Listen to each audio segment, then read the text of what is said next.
প্রচারণা না, এটা আমাদের যারা শিক্ষার্থী ভাই বোন আছে তাদের সাথে সাক্ষাৎ করা, তাদের আকাঙ্ক্ষাগুলো শোনা, তাদের প্রত্যাশাগুলো শোনা। তো আজকে সূর্য সেন হলে এসেছি আমরা। সূর্য সেন হলের শিক্ষার্থী যারা আমার ছোট ভাই এবং বড় ভাইরা আছে তাদের প্রত্যাশাগুলো শুনেছি। তো আমরা আমাদের ছোট ভাই বোনদের স্বতঃস্ফূর্ত রেসপন্স দেখতে পাচ্ছি। আপনারা জানেন জুলাই বিপ্লব পরবর্তী 1 বছর জুড়ে আমরা অনেকগুলো কাজ করেছি এবং প্রত্যেকটা কাজে আমাদের ভাই এবং বোনরা স্বতঃস্ফূর্তভাবে আমাদের সাথে সম্পৃক্ত হয়েছে। এবং আমাদের প্যানেল ঘোষণা করার পরে আমরা পুরো ঢাকা বিশ্ববিদ্যালয়ের আমাদের শিক্ষার্থী ভাই বোনদের স্বতঃস্ফূর্ত উচ্ছ্বাস দেখতে পাচ্ছি এবং তারা আমাদেরকে পরামর্শ দিচ্ছে। এবং আমাদের যে নেতৃত্ব, আমাদের যে অনেস্টি, ইন্টিগ্রিটি এবং কম্পিটেন্সি, সেই কম্পিটেন্সির ওপর তারা আস্থা রাখতে চায় এবং তারা আমাদেরকে আশ্বস্ত করছে এই যে ডাকসু নির্বাচন হতে যাচ্ছে সেই ডাকসু নির্বাচনে বিপদে তারা আমাদের উপর আস্থা রাখতে চায় এবং আমাদের কথাগুলো শুনছে এবং তাদের কথাগুলো আমরা শুনছি। তো আমরা বলতে চাই আমাদের এই বিশ্ববিদ্যালয় এটা একটা স্বপ্নের বিশ্ববিদ্যালয়। এই ঢাকা বিশ্ববিদ্যালয়টাকে আমরা সবার ঢাকা বিশ্ববিদ্যালয় করতে চাই।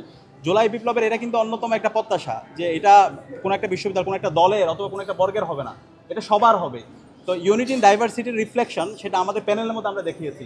যখন আমি ঢাকা বিশ্ববিদ্যালয়কে সবার বিশ্ববিদ্যালয় করতে পারবো সকল শিক্ষার্থীর, তখন এই পুরো বাংলাদেশটাও সবার হবে।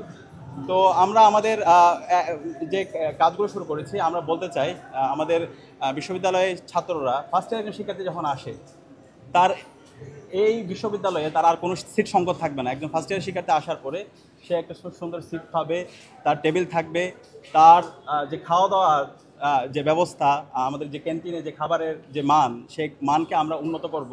পাশাপাশি তার হেলথ সিকিউরিটির জন্য, তার হেলথের সেফটির জন্য আমাদের যে বিশ্ববিদ্যালয় মেডিকেল সেন্টার আছে সেই মেডিকেল সেন্টারকে নতুনভাবে আমাদেরকে ঢেলে সাজানো দরকার।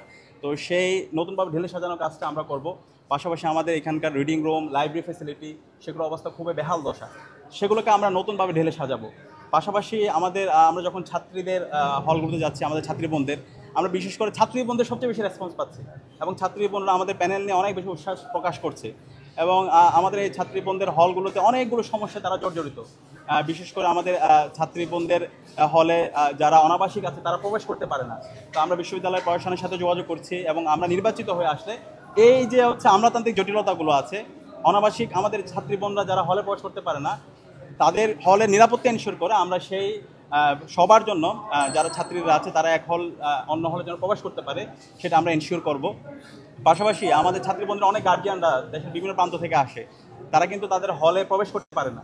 তো এই আমরা বিশ্ববিদ্যালয় প্রশাসনকে ইতিমধ্যে জানিয়েছি এবং সেটা আমরা বাস্তবায়ন করবো। আমরা যখন নির্বাচিত হয়ে আসবো ইনশাল্লাহ, আমরা ছাত্রী বোনদের হলে তাদের জন্য গার্ডিয়ান লাউঞ্জের মাধ্যমে তারা ওইখানে গার্ডিয়ানরা থাকতে পারবে, বসতে পারবে এবং তাদের যে ছাত্রীদের সাথে তারা কথা বলতে পারবে। এবং এর পাশাপাশি আমাদের ছাত্রী বোনদের ওইখানে আমাদের তাদের জন্য ইমার্জেন্সি যে মেডিকেল সার্ভিস এবং আমাদের যে মেডিকেল হসপিটাল আছে সেখানে যে পরিমাণ পর্যাপ্ত মেডিকেল ট্রিটমেন্ট তাদের জন্য ব্যবস্থা করা দরকার, সে জায়গায় আমরা গ্যাপ দেখতে পেয়েছি। তো আমরা যদি নির্বাচিত হয়ে আসি ইনশাল্লাহ আমাদের পুরো মেডিকেল সেন্টারে সেখানে আমাদের ছাত্রী বোনদের ট্রিটমেন্ট এবং তাদের যা যা লাগে সেগুলো আমরা ব্যবস্থা করবো ইনশাল্লাহ। এবং স্যানিটাইজেশনের বিষয়টা খুবই গুরুত্বপূর্ণ, সেটা আমাদের যেখানে যে হাইজিনগুলো দরকার সেই বিষয়গুলো কিন্তু আমাদের অনেক বেশি গ্যাপ। তো সেই জায়গায় আমরা সেগুলো এনশিওর করবো।